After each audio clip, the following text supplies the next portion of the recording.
जिल्ह्यामध्ये घडणाऱ्या वेगवेगळ्या गुन्हेगारी घटनांवर सुद्धा एक टास्क फोर्स आपण अपॉइंट केला।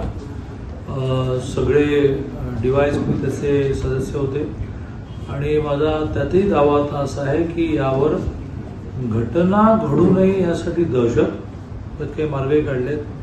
सांगली, मिरज, इस्लामपूरसारख्या मोठ्या शहरामध्ये काही टॉवर टाईप पोलीस चौकी आपण उभ्या करतो आहोत।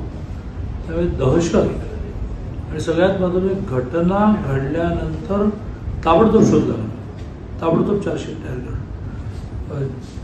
न्यायालयाला विनंती करणं की फास्ट ट्रॅक करा, असा क्राईम कंट्रोल करण्यासाठी, गुन्हे नियंत्रण आणण्यासाठी एक टास्क फोर्स दर आठवड्याला बसतो आहे।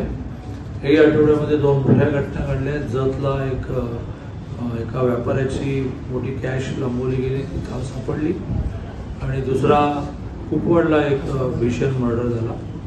अशा घटना घडू नयेत असा प्रयत्न झालेला आहे। घडल्यानंतर लगेच शोध लावावा, शोध लावल्यानंतर चार्जशीट तयार व्हावी, आरोपी शक्यतो बाहेर येऊ नयेत, जामीन मिळू नये, त्यासाठी केस नीट कुठं व्हावी असा प्रयत्न आपला चालला आहे।